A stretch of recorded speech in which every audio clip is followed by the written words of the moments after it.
income coming in. Let me ask you about accountability when it comes to the economy. The President's job approval rating stands at 42%. The view of his, and by extension your handling of the economy, is pretty low.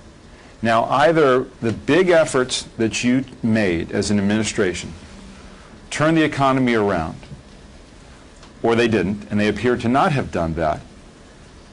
Either you're accountable or there's only so much government can do.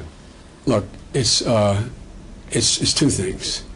If you look at all the polls that you've cited before as well, a clear majority of the American people blame their financial straits on the last administration. They understand what got us in this trouble. They understand it was no regulation, no documentation loans, these wacky instruments that they're taking risk on, being leveraged 10, 20, 30 to 1, etc. So they get it. But we're in charge. We're in charge. So they're looking to us to fix it.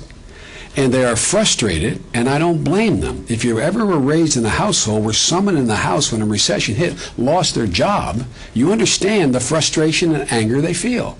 We are in charge. We have turned it around. We have, but for the local, in the last 15 months, we've created 1.7 million jobs, not nearly enough. And it's been offset by the failure of the Republicans to support the stimulus efforts we had to do counter-cyclical help for the counties and the cities and the states. And so they've laid off 300,000 teachers. They've laid off. So it has net. It's not, we've taken a hit. But I think what they understand is, they understand that we've kept it from getting extremely worse. We've made it better, but not good enough. And I think what the 42% represents is how they feel. They don't think enough has been done. And that's what I think is you're beginning to see focus, David.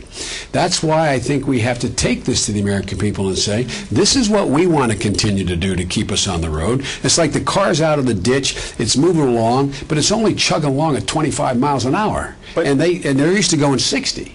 But I mean, that doesn't sound like a lot of accountability to me, to say, because look, let's look at the facts. The stimulus plan was big, and you got it passed. Healthcare reform was big. Well, hold on, but healthcare reform, which you initially thought was a bad idea in terms of political capital, later supported, of course, that got passed. That was sold as part of our economic security, and things have not turned around. Well, so again, there's either limits to what government can do, or you're in a position of saying, look, I know we're in charge, but really it's the other guy's fault. No, no. That's not real accountability.